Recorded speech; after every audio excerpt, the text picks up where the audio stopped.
Ladies and gentlemen, let me ask you a question. How many of you have ever looked at your bank account and felt your stomach drop? That sinking feeling when the bills are higher than the balance. That moment when payday comes, yet it feels like the money is gone before it even arrives. You work hard, but you feel like you're running in circles. I know that pain because I've lived it. For years, I believed financial suffering was normal. Everybody struggles with money, I told myself. But deep down, I knew there had to be more. And here's the truth. Financial suffering is not permanent. It's a cycle we can break. And today, I want to show you how to end it forever. Think of money like water. Some people treat it like a leaking bucket. They keep pouring water in, but it slips right through the cracks. Bills, debt, impulse spending, bad habits. Others, they build a strong container. Every drop that comes in stays, grows, and multiplies. Which one are you right now? The leaking bucket or the strong container? The first step to ending financial suffering is awareness. You can't fix what you won't face. For years, I avoided looking at my bank statements. It was like avoiding the mirror because I didn't like my reflection. But the day I sat down, opened every statement, and faced the truth, that was the day change began. Ask yourself, where's your money really going? What habits are silently draining you? Starbucks every morning. Subscription you forgot about. Eating out 3 times a week. It adds up. Money doesn't disappear. We trade it away, sometimes without even realizing. Step 2 is discipline. And I know that word sounds heavy, but think of discipline like a muscle. The more you train it, the stronger it gets. A friend of mine was drowning in debt. He made good money, but he never kept it. Then he started a rule. Every time he got paid, he saved 10%. Before he touched a single bill. At first, it felt impossible. But months later, that 10% became his safety net. Then it became his investment. Now, he's building wealth instead of drowning in debt. Discipline didn't make him poor. It made him free. Step 3 is creating multiple streams of income. Relying on one paycheck is like standing on one leg. The moment that leg gets kicked, you're down. In today's world, opportunities are everywhere. Freelancing, online businesses, investments, teaching a skill. Your phone isn't just for scrolling. It's a tool for creating. Do you realize? One idea, one skill, one consistent effort can change your financial destiny. But here's the secret most people don't realize. Ending financial suffering is not only about money. It's about mindset. If you believe you're always broke, you'll always live broke. If you believe money is evil, you'll push it away. If you believe wealth is only for other people, you'll never claim it for yourself. The wealthiest people I've met, they think differently. They see money as a tool, not a trap. They use it to build freedom, to bless others, to create opportunities. And so can you. Imagine this with me. You wake up tomorrow, and money is no longer your enemy. No more fear when bills arrive. No more sleepless nights wondering how to survive. Instead, you feel peace. You feel power. You know your future is secure. That is possible, and it starts today with awareness, with discipline, with a mindset shift. Because financial suffering ends the moment you decide, I will no longer live in fear. I will take control. I will build freedom for myself and for my family. Here are some key points related to this. Face the truth. Awareness is the first step to financial freedom.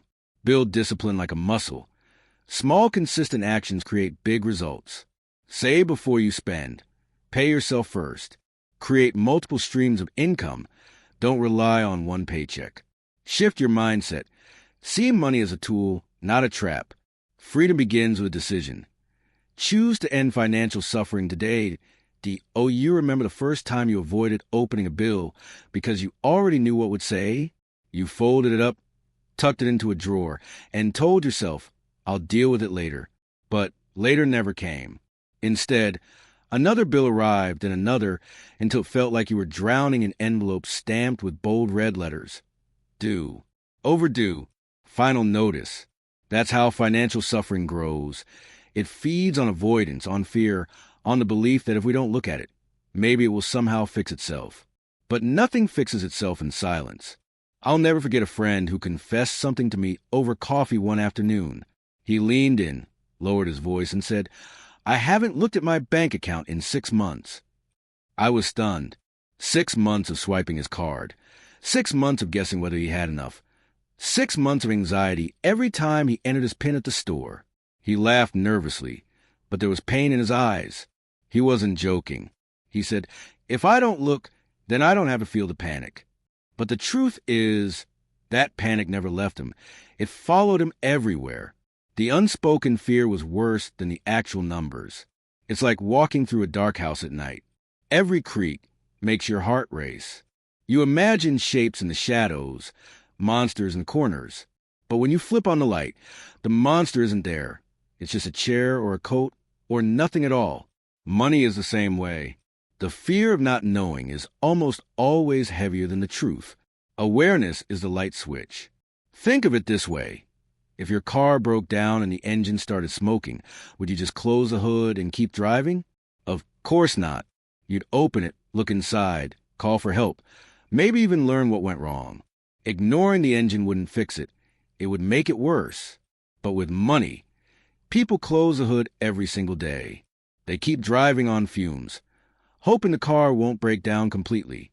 Awareness is opening the hood, facing the smoke, and saying, "All right, let's see what's really happening here." I once heard someone say, "Numbers don't lie, but they don't comfort you either." And that stuck with me. Numbers can be brutal, cold, unforgiving. Seeing that you spent $500 last month on things you barely remember hurts. Realizing that you're paying more in interest than in actual debt repayment feels crushing. But here's the paradox. That pain is the beginning of freedom. Because once you see it, you can't unsee it. And once you know the truth, you have the power to change it. Imagine a young woman. We'll call her Sarah. She earns a decent salary, but at the end of every month, she wonders where it all went. She feels constantly broke, constantly behind.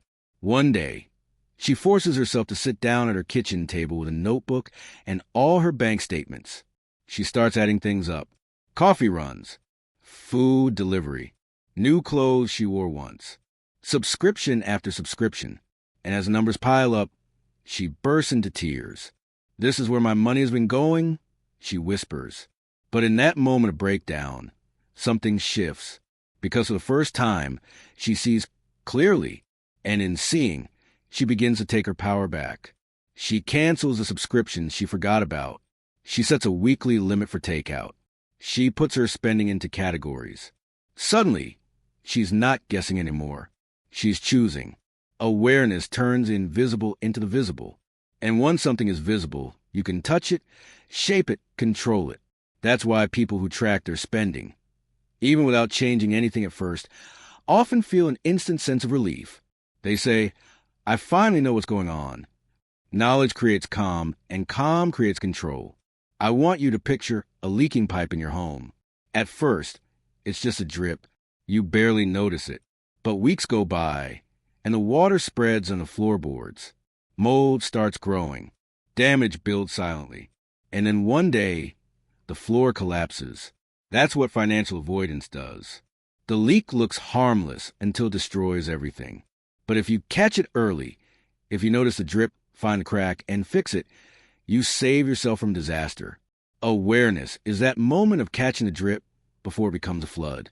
Some people fear awareness because they think it means shame.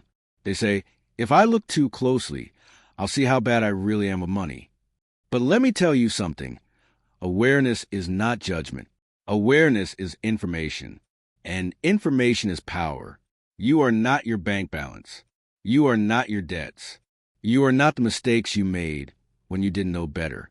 You are the person who is willing to finally look, finally face it, finally shine the light on what's been hiding in the dark. That takes courage, not shame.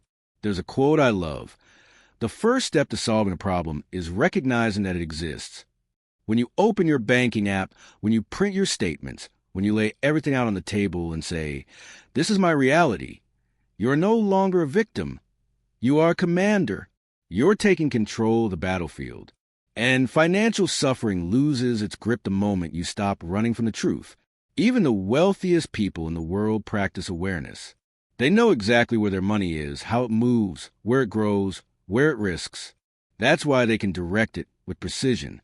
If you want to end financial suffering forever, you must start with the same principle. Know your numbers. Because what you don't track, you can't control. And what you can't control controls you. Think of awareness like stepping on a scale after years of avoiding it. That number may sting, but now you know where you are. And knowing where you are means you can plan where to go. Without that number, you're wandering blind. With it, you have a compass. Awareness isn't glamorous. It won't make you rich overnight. It won't erase your debts in a flash. But it is the seed. It's the moment you plant something new in the soil of your life. And yes, it may take time to grow, but every tree begins with a seed. And without planting it, nothing changes. So when I say awareness is a first step, I don't mean it lightly. I mean it's the foundation. It's the courage to stop guessing and start knowing. It's the honesty to say, this is where I stand today. And it's the faith to believe, because I see it now, I can change it. Discipline is a word that makes people uncomfortable. It feels strict, heavy, almost like a punishment. But what if we looked at it differently? What if discipline wasn't a burden, but a gift? A skill that sets you free instead of tying you down? Think about it. Every great achievement in history was built on discipline. Athletes don't reach the Olympics by practicing only when they feel like it. Musicians don't master their craft by playing their instruments once a month. Discipline is the bridge between dreams and reality. And when it comes to money, that bridge is the only way out of suffering. I once knew a man who worked long hours at a corporate job. He earned more money in a month than his parents used to earn a year, but somehow he was always broke. He told me, "It feels like my paycheck evaporates. The moment it comes in, it's gone." He thought the solution was to make more money. But more income without discipline is like pouring water into a bucket full of holes. The more you pour, the more you lose. He didn't need more income. He needed discipline to stop the leaks. Discipline with money is not about deprivation. It's about direction. It's like training a wild horse. At first, the horse fights, resists, and pulls against you. But with consistent training, it becomes strong, reliable, and even graceful. Money works the same way. If you let it run wild, it will throw you to the ground. But when you guide it with steady hands, it takes you where you want to go. A young woman I once mentored shared her story with me. She was drowning in credit card debt, yet every weekend, she shopped online to feel better. Packages piled up at her door, and for a moment, the excitement of opening them mastered anxiety. But then the bills came. One day, she told me through tears, "I don't even know why I buy half these things. They don't make me happy." I asked her to try one simple discipline. Before every purchase, pause for 60 seconds and ask, "Do I really need this, or am I trying to feel a feeling?" She started doing it. At first, she still bought things. But over time, that pause created space for clarity. Eventually, she noticed her shopping bags were fewer, her bills lighter, and her peace greater. That pause was the seed of discipline. Discipline is built in small moments, not grand gestures. It's not about suddenly saving half your income or cutting out every luxury. It's about the little choices you make every day. Choosing to pack lunch instead of ordering takeout. Choosing to cancel the subscription you haven't used in months. Choosing to transfer a small amount into savings before you pay your bills. These choices feel small, but over time, they create a pattern. And patterns become habits. And habits become a lifestyle. There's a saying, discipline weighs ounces, regret weighs tons. Skipping the impulse purchase today feels like a small weight, but the regret of years of debt is crushing. 1 ounce of discipline saves you from carrying tons of regret later. I remember hearing a man say, "I wish I'd started saving 5 years ago." That's the voice of regret. But I've also heard another man say, "I'm so glad I started small, even when it felt pointless." That's the voice of discipline. Looking back with gratitude instead of sorrow. I want you to imagine this. You set aside just $5 a day. That's less than a coffee, less than a fast food meal. At the end of the month, it's $150. At the end of a year, It's $1,800. In 10 years, with growth, it could be tens of thousands. That's the power of consistent discipline. Not massive leaps, but steady steps. Discipline turns time into your ally instead of your enemy. When I talk about discipline, I'm not asking you to become rigid or joyless. Discipline doesn't mean never enjoying life. It means enjoying life without destroying your future. Think of it like this. If you eat every dessert you want every day, eventually your health collapses. But if you choose moderation, you still enjoy sweetness without pain. Financial discipline is the same. Delayed gratification doesn't mean no gratification. It means waiting, preparing, and then enjoying without guilt. A powerful story I came across was about a man named James. He worked a modest job, but decided early in life to practice one discipline. Pay himself first. Every paycheck. Before he touched a bill or bought anything, he moved 10% into savings. At first, it was painful. He said, "It felt like I was making less than my co-workers." But years later, while many of his peers struggled, James had savings that protected him during emergencies and investments that grew his wealth. He once told me, "The 10% I never saw became the freedom I always wanted." That's the fruit of discipline. Discipline is not glamorous. It doesn't get applause. No one claps for you when you walk past the shiny shoes in the store or brew your coffee at home. But discipline is quiet power. It doesn't shout. It builds. It builds safety, peace, and eventually abundance. And when people finally notice, they call it luck. But it wasn't luck. It was discipline, day after day, choice after choice, invisible until it became undeniable. The resistance you feel when you try to practice discipline is proof that it matters. Your mind will say, "It's only $5, it doesn't matter." But $5 is not the point. It's the muscle you're building. Just like lifting a small weight in the gym may not change your body overnight, but over months and years, that muscle grows strong. Discipline is a financial muscle, and every small rep makes you stronger. I often think of discipline as a quiet agreement with your future self.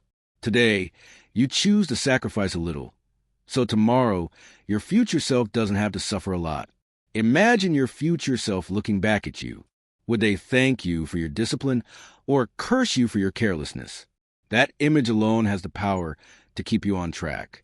People think wealth is about luck, talent, or opportunity. And yes, those play a role. But lasting wealth is about discipline. How many lottery winners end up broke within a few years? How many celebrities file for bankruptcy after earning millions? Income without discipline is temporary. Discipline turns money into freedom, and freedom into legacy. So when you hear the word discipline, don't flinch. Don't think of it as punishment. Think of it as training, preparation, empowerment. Discipline doesn't take away your life. It gives you your life back. It gives you the ability to sleep at night without worrying about bills, to make choices without fear, to live with dignity and peace. Discipline is not your enemy. It is your greatest ally on the journey to end financial suffering forever. Imagine standing on one leg for as long as you can. At first, it feels fine. You're steady, balanced, maybe even confident. But the longer you stand, the more the strain builds. Your muscles shake, your body wobbles, and eventually you collapse. That's what it's like to rely on only one paycheck, one source of income. It holds you up for a while, but it's fragile. The moment something shifts, an unexpected expense, a job loss, a medical emergency, you fall. Financial security doesn't come from balancing on one leg. It comes from standing firm on many. I once met a man named Robert who worked at the same company for 20 years. He was loyal, hard-working, dependable. He believed his job was a safety net. But one day, without warning, the company downsized. He was let go with a small severance package and no backup plan. Overnight, his entire world collapsed. He told me, "I never thought it would happen to me. I thought my paycheck was forever." That's the danger of relying on one source of income. It feels stable until it isn't. And by the time you realize it, it's too late. Contrast that with a woman named Aisha. She worked as a teacher, a job she loved, but one that didn't pay much. Instead of relying solely on her salary, She started tutoring students in the evenings. What began as a side hustle grew into a steady second income. Later, she began writing educational materials online, which brought in passive income month after month. When her school faced budget cuts and reduced her hours, she didn't panic. She had streams of income flowing from different places. She didn't just survive, she thrived. She said to me, "The best decision I ever made was refusing to depend on one paycheck." Multiple streams of income are not about greed. They are about protection. Imagine a river that flows through your town. If a drought comes, that river may dry up. But if your town has 3 or 4 rivers, even if one slows, the others keep the town alive. Money works the same way. A single paycheck is one river. But when you create multiple rivers, you never have to fear the drought. People often say, "But I don't have time for another job." And I understand. Life feels busy enough as it is. But creating new streams of income doesn't always mean working more hours. Sometimes it means working smarter. Think of a writer who puts their knowledge into an online course. They create it once, but it sells again and again, even while they sleep. Or an artist who sells digital prints of their work. Or someone who rents out a spare room on weekends. These streams may start small, but they build, and once they're flowing, they don't demand the same energy as your main job. The internet has opened doors our grandparents could never imagine. 50 years ago, your income depended almost entirely on the local jobs available in your town. Today, you can sit in your bedroom and sell to someone on the other side of the world. You can teach, design, write, coach, consult, invest, all without leaving your home. The tools are already in your hands. The phone you scroll on, the laptop you watch videos on, those are not just distractions. They are portals to opportunity. The question is, are you using them, or are they using you? I once heard someone say, "Don't put all your eggs in one basket." It's a cliche, but it's also truth. If you drop that one basket, all your eggs are gone. But if you have eggs in many baskets, one slip won't destroy you. Multiple streams of income are your baskets. They protect you from disaster and give you flexibility. When one slows down, the others keep you moving. There's a powerful story about a man named Chris who worked in IT. He started a small YouTube channel teaching people simple tech tips. At first, hardly anyone watched, but he kept going, posting one video after another. Slowly, his audience grew. Then came ad revenue. Then came sponsorships. Then came an online course he created for beginners. His full-time job was still his main income, but now he had 3 other streams flowing. One day, his company restructured, and he was laid off. But instead of despair, he smiled. His streams of income were already enough to carry him. He told me, what felt like a setback was actually freedom. Creating multiple streams of income also changes your mindset. It teaches you that you are not trapped. You are not limited to one source, one employer, one paycheck. You are capable of creating, building, multiplying. It shifts you from dependence to independence. And when you taste that independence, even a little, you never want to go back.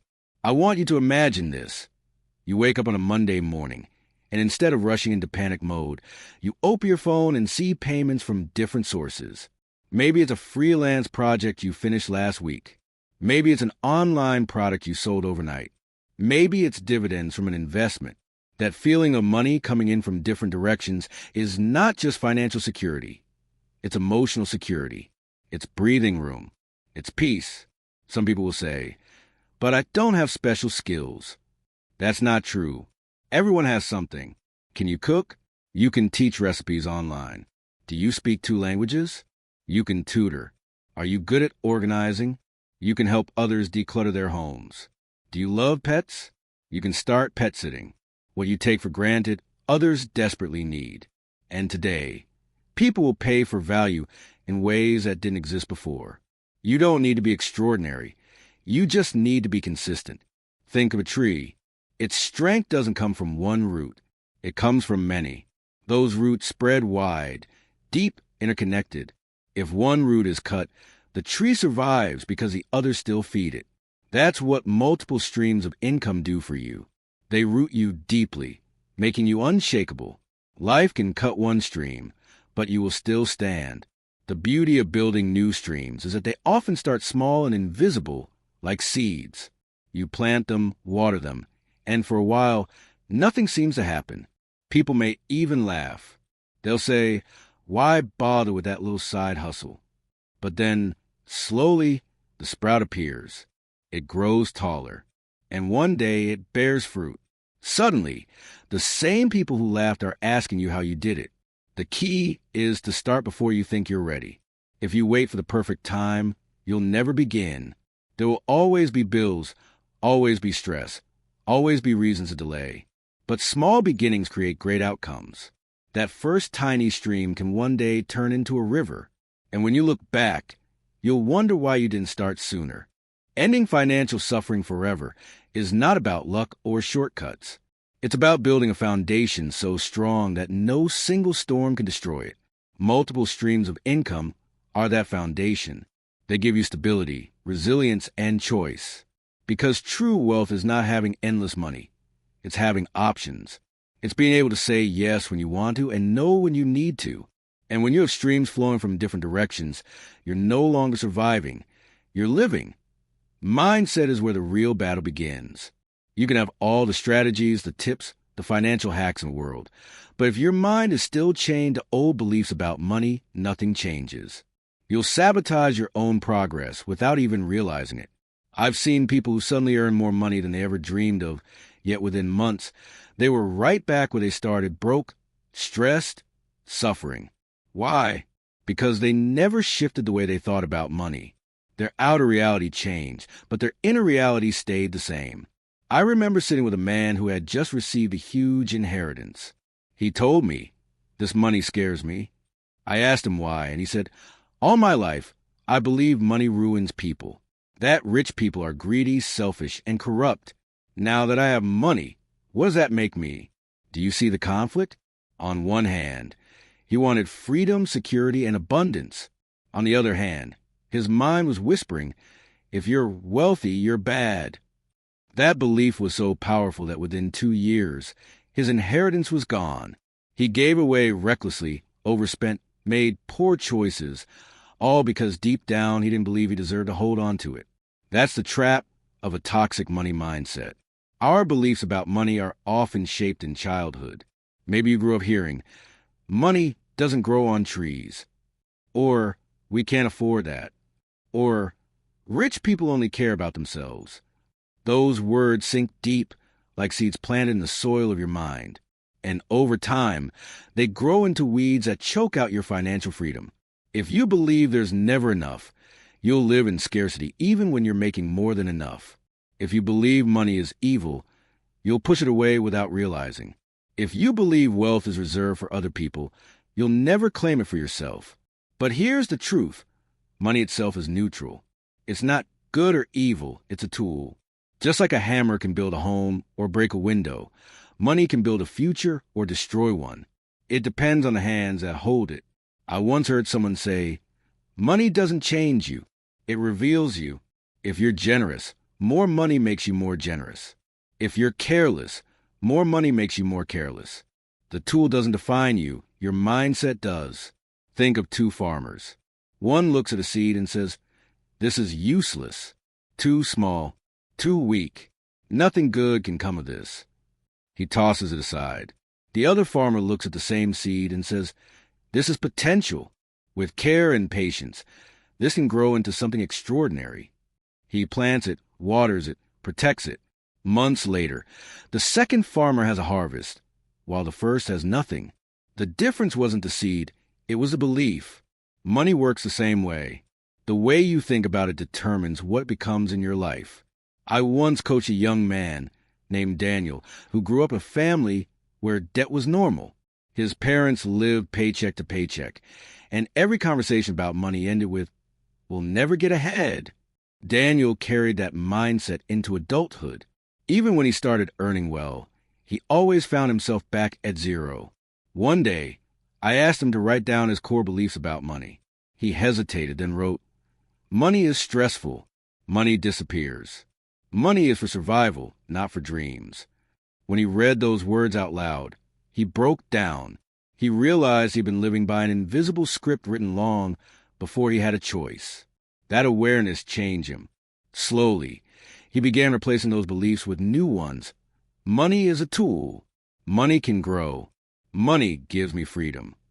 Within a few years, his finances looked completely different. His income hadn't tripled. His mindset had. The shift begins with the words you use. If you constantly say, "I'm broke," your mind accepts that as identity. If you say, "I'll never afford that," your brain stops looking for solutions. But if you begin saying, "I'm learning to manage money," or "I'm finding ways to create more," your mind shifts into problem-solving mode. Words shape thoughts, and thoughts shape actions, and actions shape results. It starts with the small conversations you have with yourself. Picture this. Two people both lose their jobs. The first says, "That's it, I'm doomed. I'll never get back on my feet." The second says, "This is painful, but maybe it's a chance to try something new, to build something different." Who do you think bounces back faster? The one whose mindset creates possibility, not paralysis. The external event is the same, but the internal lens changes the outcome. I met a woman named Priya who used to say, "I'm terrible with money." She said it so often that it became part of her identity. One day, I challenged her, "What if you stopped saying that and started saying, 'I'm learning to be good with money'?" She laughed at first, but she tried it. Each time she wanted to spend impulsively, she repeated that new phrase. Slowly, her actions started to align with her words. A year later, she had saved more than she ever thought possible. She told me, "It's like I gave myself permission to change just by changing the way I spoke." That's the power of mindset. Scarcity mindset tells you there's never enough. It keeps you competing, comparing, grasping.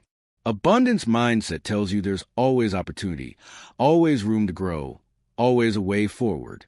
Scarcity locks doors. Abundance opens them. Scarcity makes you fear others' success. Abundance makes you celebrate it, because you know their win doesn't take away your chance. Shifting from scarcity to abundance doesn't magically put money in your pocket, but it changes the way you show up for opportunities. And that's what attracts new possibilities. Think of the difference between living like a renter versus living like an owner. A renter may feel limited, cautious, hesitant to invest in property. An owner takes pride, invests, and builds long-term value. When you live with a renter's mindset toward money, you treat it as temporary, fleeting, outside your control. But when you adopt an owner's mindset, you see money as something you can shape, direct, and grow. Ownership begins in the mind long before it shows up in the bank account. There's a saying, "As a man thinks in his heart, so is he."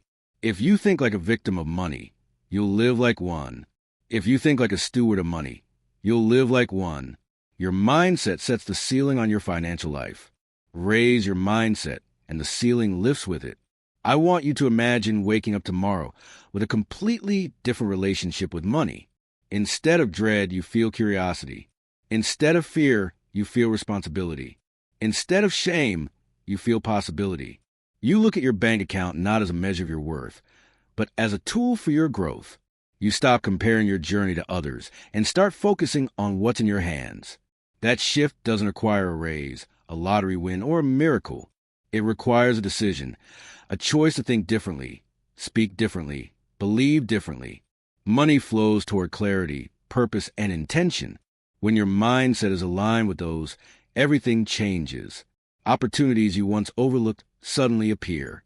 Choices you once ignored suddenly make sense. And slowly, your reality catches up to your beliefs. That's why mindset isn't just another step in the process. It's the foundation. Without it, everything else collapses. With it, everything else builds.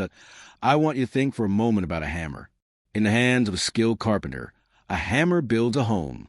In the hands of someone careless, that same hammer can smash a window or injure a hand. The hammer itself is not to blame. It has no moral value, no hidden agenda. It's just a tool waiting to be used with purpose. Money works the exact same way. It is not a monster chasing you, nor is it a savior sent to rescue you. It is a tool neutral in nature, waiting for you to decide how it will be used. The tragedy is that so many people live as though money is a trap. They treat it as something dangerous, something to fear, something that controls them. But when you see money for what it really is, a tool, you unlock the ability to shape it, direct it, and use it to build something extraordinary. I once sat with a woman who had just paid off her last credit card after years of suffocating debt. Tears streamed down her face as she whispered, "I feel like I can breathe again." For her, money had always been the enemy, the reason she felt chained and powerless. But when she finally broke free, I asked her, what if money wasn't your enemy at all? What if it could be your ally? She paused, and for the first time, I saw her eyes light up a possibility. She realized she didn't have to keep running from money. She could take the same dollars that once crushed her and use them to create peace, security, even joy. That's the difference between seeing money as a trap and seeing it as a tool. Think about fire. Fire can burn down an entire forest, or it can warm your home on a cold night. It can destroy, or it can protect. The choice lies in how it's handled. Money is financial fire. Without wisdom, it burns. With wisdom, it sustains. The problem is that most of us were never taught how to handle it. We were taught how to work for it, but not how to guide it. And so we end up scorched by it, believing it's dangerous, instead of learning to master it. I once knew a man who made good money, far more than he needed to live. Yet every month he ended up broke. When I asked him why, he shrugged and said, "Money just slips away from me." He treated it like a wild animal he could never tame. But the truth was, he had never taken hold of it with purpose. He never told his money where to go. And money without direction will always disappear, just like water poured onto sand. But when he started assigning his money jobs, this part for bills, this part for savings, this part for investments, it was like suddenly training that wild animal to sit, stay, and serve. Money hadn't been the trap. His lack of intention had been. Money is a mirror. It reflects the choices you make. If you use it carelessly, it reflects chaos. If you use it wisely, it reflects peace. I remember meeting a young couple who wanted to start a family, but said, "We can't afford it." When we broke down their spending, we found thousands of dollars a year on things they didn't even value. Endless dining out, unused subscriptions, impulsive shopping. I asked them, what if you redirected this money? What if you treated it as a tool for your dream instead of a trap holding you back? Slowly, they began making small changes. 2 years later, they sent me a picture of their newborn baby with the caption, "Our dream came true." That's what happens when money becomes a servant instead of a master. Many people say, money is the root of all evil. But that's a misquote. The real phrase is, the love of money is the root of all evil. Do you see the difference? Money itself is not the villain. It is how people idolize it, misuse it, or allow it to control them that causes destruction. When money is your master, it becomes a trap. But when you treat it as a servant, it becomes freedom. Imagine you're holding a chisel. To someone untrained, it's just a sharp piece of metal. But to a sculptor, that chisel can carve beauty from stone. Money is your chisel. You can use it to carve out debt, to shape opportunities, to create a life of meaning. Or you can leave it lying around and use, waste it, or worse, let it hurt you. The tool itself is never the problem. The vision of the sculptor is what matters. There's a powerful story of a man named Thomas.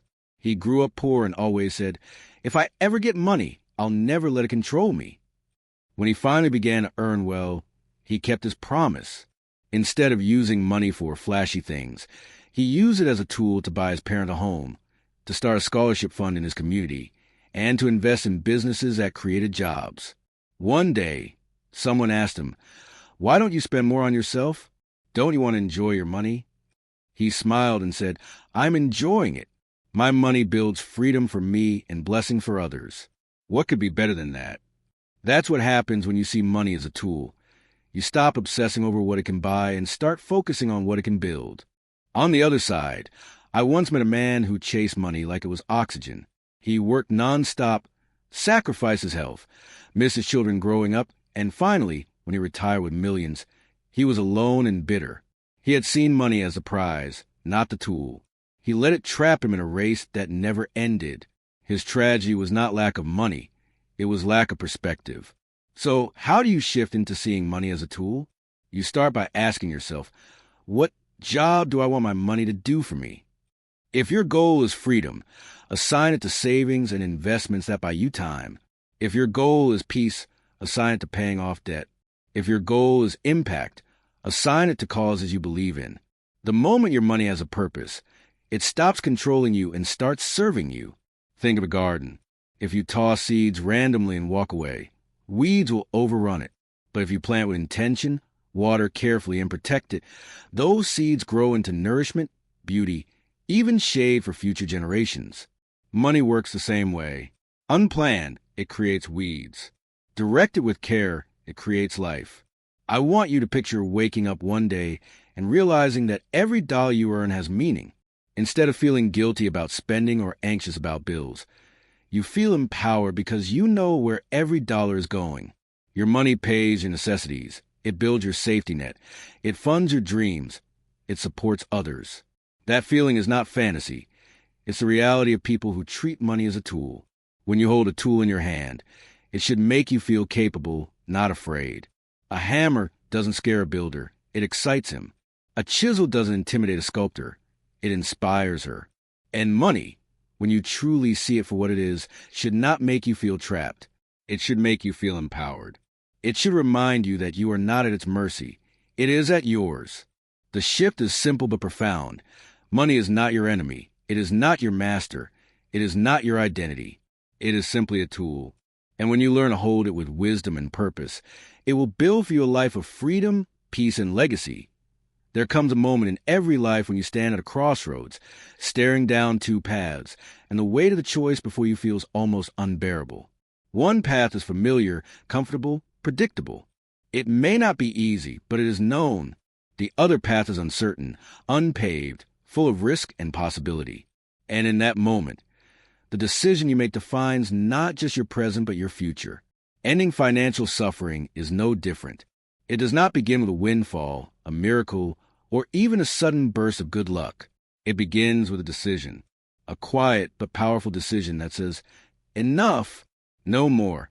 This ends with me. I remember speaking with a man who had lived paycheck to paycheck for years.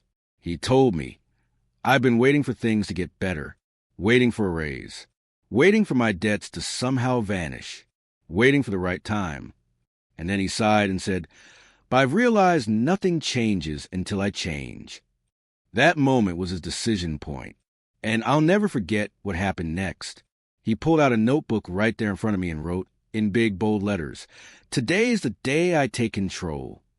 He didn't suddenly become wealthy that night, but what he did gain was far more important. The power of choice, the shift in his own story.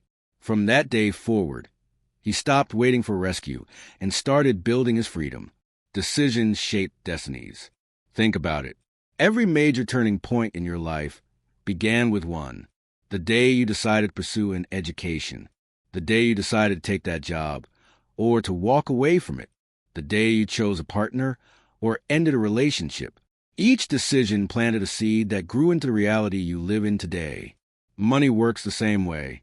The decision to keep spending unconsciously, or the decision to finally take control. The decision to stay in debt, or the decision to fight your way out. The decision to live in fear, or the decision to claim freedom. A woman once told me about the night she sat at her kitchen table surrounded by overdue bills. She said, I felt crushed like I was drowning. I had no idea how I'd pay them. And for a moment, I thought maybe this is just my life. But then she told me something remarkable. She said, I stood up, slammed my hand on the table, and said out loud, this will not be my story. That decision didn't magically erase the bills, but it fueled a fire inside her. She got a second job. She cut expenses. She started learning about money. And 2 years later, she had not only paid off her debts, but saved enough to start her own small business. All because she made a decision that night to refuse a life of financial suffering. There's something mysterious about decision. It's invisible. You can't touch it, you can't measure it, but it changes everything. A single decision has the power to rewrite your narrative. Think of someone who decides to quit smoking after years of addiction. It's not that the cravings disappear instantly, but that decision anchors them in a new identity. I am no longer a smoker. And that identity fuels the battle until the habit breaks. Financial decisions work the same way. The day you declare, I am no longer broke. I am no longer reckless with money. I am building freedom. That declaration becomes your anchor. But here's what stops so many people. They wait for the perfect time. They say, I'll start saving when I make more money. I'll pay off debt when things calm down. I'll change when life gets easier. But here's the truth. Life rarely gets easier first. The decision must come before the ease. It's like planting a seed. You don't wait for the harvest before you plant. You plant in faith, and then the harvest comes later. If you wait for the perfect time, you'll wait forever. The perfect time is not someday. The perfect time is the moment you decide. I once knew a man who carried shame about his financial mistakes. He said, I've messed up too many times. It's too late for me. But I asked him, what if you're wrong? What if today could be your turning point? He stared at me quietly and then whispered, you mean it's not too late? And that was the moment his life began to change. He went home and made a budget for the first time in his life. He started saving $5 a week, then 10, then 50. It wasn't the amount that mattered. It was a decision to act, even in small steps. Over time, those small steps became momentum, and momentum became transformation. When you think about it, every great story of transformation begins with a single moment of decision. Nelson Mandela decided that his fight for freedom was worth sacrificing decades of his life. Martin Luther King Jr. decided to stand up against injustice even when it cost him his safety. Rosa Parks decided she would not move from that bus seat. These were not easy choices. They were not convenient, but they were decisions that sparked change. If such powerful transformations can come from decisions about justice, freedom, and equality, imagine what your decision about money could do for your life and for generations after you. I want you to picture your future self 10 years from now, standing taller, freer, smiling with relief because you are no longer chained by debt, no longer living in fear of bills, no longer trapped by financial stress. That future self is calling to you right now. And the only way to meet them is to make the decision today that you will not quit, you will not settle, you will not remain in suffering. You will rise. The beauty of decision is that it doesn't require perfection. You don't need all the answers. You don't need to know every step. You simply need to choose. Just like a traveler doesn't need to see the whole road before they begin. They just need to take the first step in the right direction. Decision is that first step. Once you take it, the path reveals itself along the way. A decision is powerful because it shifts your identity. The moment you decide, I am financially free, your behavior begins to align with that belief. You spend differently. You save differently. You think differently. And eventually, you live differently. That's why decision is more powerful than desire. Desire says, I wish. Decision says, I will. Desire waits. Decision acts. And maybe right now, as you hear these words, something inside of you is stirring. Maybe you're tired of the same cycle, the same fear, the same excuses. Maybe a quiet voice inside is saying, this is my moment. Listen to that voice. Trust it, because that voice is your future calling you. And all it's asking for is a decision. So the question you must ask yourself is simple. How long will you keep waiting? How many more years will you spend wishing instead of choosing? How many more nights will you lie awake worrying about money when the power to end the suffering is already in your hands? The truth is the decision is not easy, but it is simple. You either choose to remain the same or you choose to change. And that choice, made right now, has the power to echo for the rest of your life and beyond. Ladies and gentlemen, there comes a point in every life when you can no longer wait for someone else to save you. That point is now, not tomorrow, not next year, not when you finally get the raise, or when the bills somehow shrink. Now, because freedom never begins in the future. It begins in the moment you decide. You have heard the truth tonight. Money is not your enemy. It is your tool. Discipline is not your prison. It is your freedom. Awareness is not your shame. It is your power. And the decision to rise, to take control, to build a future you're proud of, that decision belongs to you, and you alone. So I say it again, enough of waiting, enough of fear, enough of excuses. This is your turning point. This is your line in the sand. This is a day you say, no more suffering, no more struggle, no more chains. Because if not now, then when? If not you, then who? If not this moment, then which moment? The choice is in your hands. The future is in your hands. The power is in your hands. So stand tall, breathe deep, and make the decision that will echo through your life and the lives of those you love. End financial suffering forever. Your support means everything. If this resonated with you, please share, and subscribe. And remember this, you were not born to survive. You were born to rise. Because the day you decide is the day your freedom begins. Thank you for being here. See you in the next one.